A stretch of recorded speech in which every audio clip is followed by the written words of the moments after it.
ఘోరం అతి ఘోరం.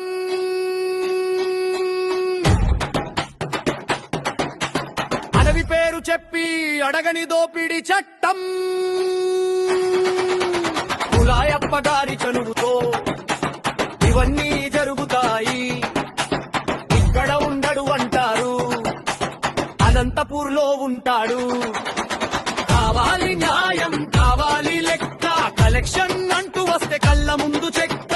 మన ఊరి గాలి, మన ఊరి నేల, తప్పుడు చేతులు తాకితే తగలాలి మేలు.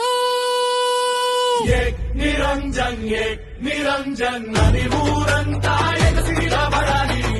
నిరంజన్ నిరంజన్